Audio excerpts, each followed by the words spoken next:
बिस्मिल्लाहिर्रहमानिर्रहीम। Thank you so much Asad.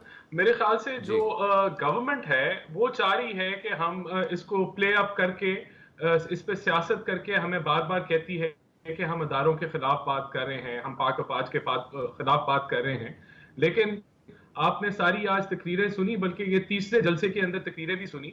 हम लोग कतन किसी अदारे के खिलाफ बात नहीं कर रहे और हम बार बार यही कह रहे हैं कि हम पाक अफवाज की इज्जत करते हैं, हम अपने फौजियों से मोहब्बत करते हैं।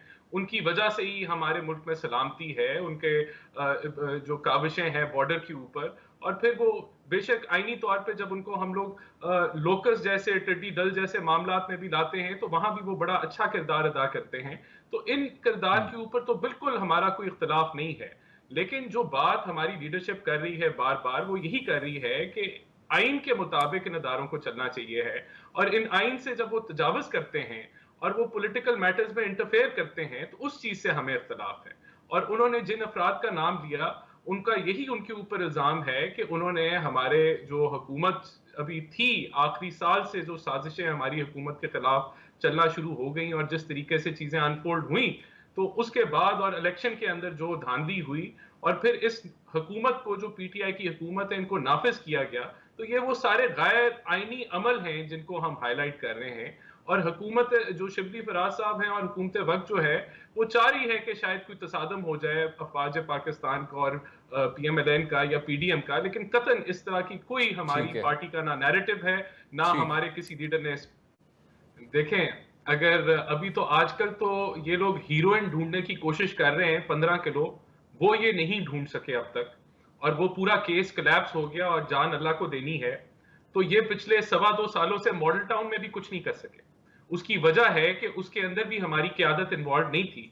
और इससे बड़ी हमारी जो है वो क्या कहते हैं शहादत नहीं हो सकती कि 2.25 सालों में पीटीआई की हुकूमत है जो विच हंटिंग कर रही है और उनको कुछ नहीं मिला मॉडल टाउन में। तो मैं इससे ज्यादा आपको क्या बताऊं। जो इन्होंने बात की कि वो सीसीटीवी पे नजर आ जाना चाहिए था, तो सीसीटीवी पे रेंजर्स नजर आ रही थी।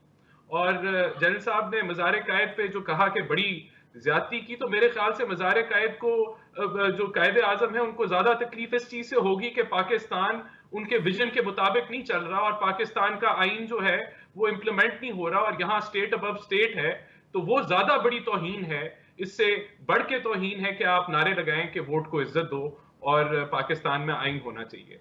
तो मेरे ख्याल से हमें वो जो छोटा सा जो जो इंसिडेंट वहां मज़ार कायद पे हुआ, उसके बढ़ के डेली बेसिस पे यहाँ इंसिडेंट होते हैं। एक जर्नलिस्ट गायब हो गया और फिर वो दोबारा अल्लाह का शुक्र है कि वो वापस मिल गया।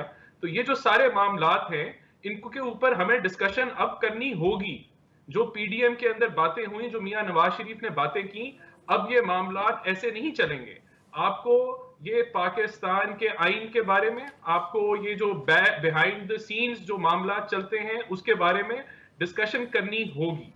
और जब तक नहीं होगी ये चीजें सेटल नहीं होंगी। और मैं नहीं समझता अब पाकिस्तान आगे चल सकेगा जब तक ये मामला तय नहीं होते। खैर में एहसान अफजल खान साहब, हमें ज़रा एक वॉक थ्रू कीजिएगा सर कि अब लाहे अमल क्या तय हुआ है, पीडीएम क्या कुछ करने जा रही है, मकासद क्या क्या हैं, और जो नून लीग के रहनुमा ख्वाजा आसिफ साहब, और ये बात हम इस शो पे पहले कर चुके हैं, जो उन्होंने बात की कि जब मोमेंटम थोड़ा सा बढ़ेगा तो हम सब इस्तीफ़ा भी दे सकते हैं। एंड गोल क्या है एहसान साहब?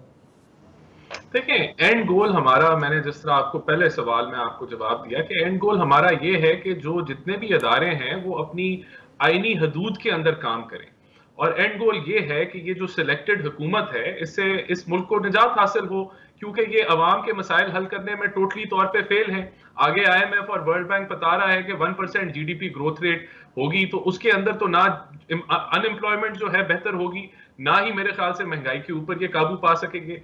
एंड गोल हमारा ये है कि जो जस्टिस सिद्दीकी साहब ने बातें की उन पे तहकीक होनी चाहिए, आपने उनको बाहर निकाल के फेंक दिया। एंड गोल ये है कि जो कर्नल साहब वहां कोर्ट के बाहर फिर रहे थे, ये चीजें बंद होनी चाहिए। जुडिशरी में भी मेडलिंग जो है वो खत्म होनी चाहिए। और मैं थोड़ा सा, अगर मुझे जवाब देने की इजाजत दें, यहाँ जो हमारे पे जी जी। करप्शन के इल्जामात लगते हैं, अगर 440 जो पनामा के अंदर नामजद लोग थे उन पे तहकीक होती और पनामा से इकामा पे ना आ पाते तो शायद मैं तस्लीम कर लेता कि शायद करप्शन है। अगर अरशद मलिक की वीडियोस ना निकलती और वो उसको उसकी जो है जजमेंट बहाल आपने रखी हुई है, तो इसके अंदर तो कोई भी नहीं मानेगा पाकिस्तानी कि यहाँ जो है टारगेट नहीं हो रही और पॉलिटिकल विक्टिमाइजेशन नहीं हो रही।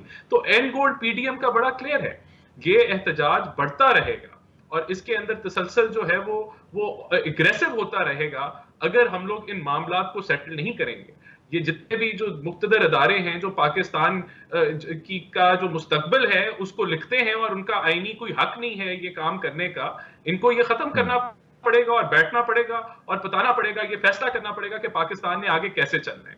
अगर तो ये मामला इसी तरह ही चलने जुडिशरी के लिहाज से या आपके क्या कहते हैं मुल्क चलाने के लिहाज से, तो फिर ये चीजें सेटल नहीं होगी और एग्रेशन आगे बढ़ेगी। और इंशाल्लाह ताला मुझे पूरा यकीन है कि हम लोग जो है हमारा जो मौकफ है वो अवाम को समझ आ गया है कि हमारा कतन किसी अदारे से कोई क्लैश नहीं है।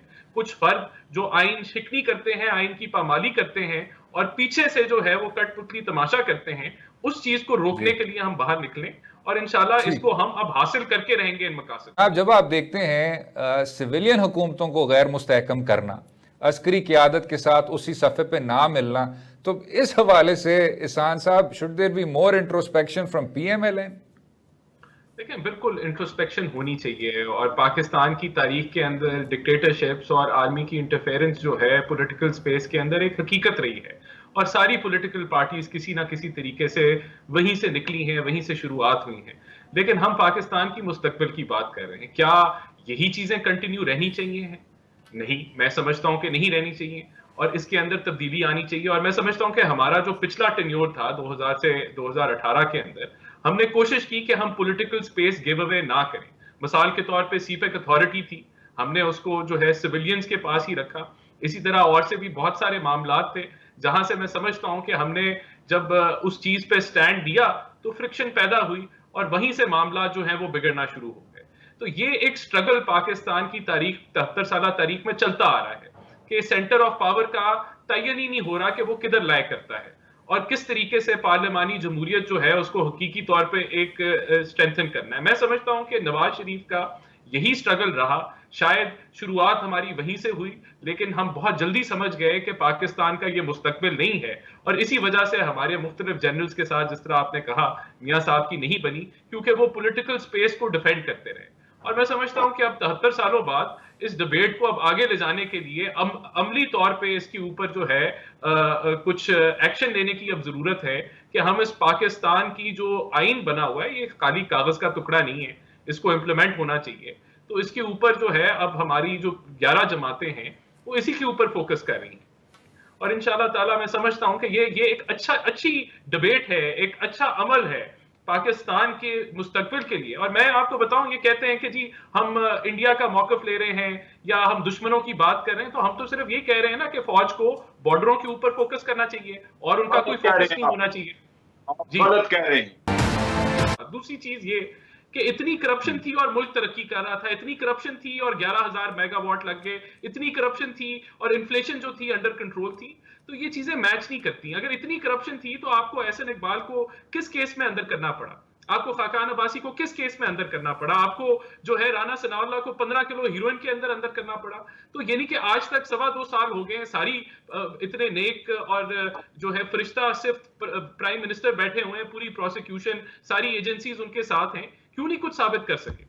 सारे केसेस इनके, आपने जस्टिस बाकिर की, साद रफीक के ऊपर आपने रिपोर्ट पढ़ी कि नैब को किस तरह जो है एक टूल की तरह इस्तेमाल किया जा रहा है ऑपोजिशन के अगेंस्ट। तो अब जी, तो इसका मतलब ये अभी भी हमारी जेब में है। ये जुडिशरी अगर कुछ ना साबित कर सके तो तब भी हमारी जेब में है। मॉडल टाउन का आप हमें इल्जाम देते हैं, करें ना जी साबित। अब आपके पास पूरी हुकूमत जो है पीटीआई के पास है, कुछ नहीं कर सकी। तो कहने का मतलब ये एक इल्जाम ही देते जाना और मुल्क को तबाह कर देना। आज अगर इकोनॉमी अच्छी चल रही होती और चीजें अंडर कंट्रोल होती तो ये बहस ही ना होती।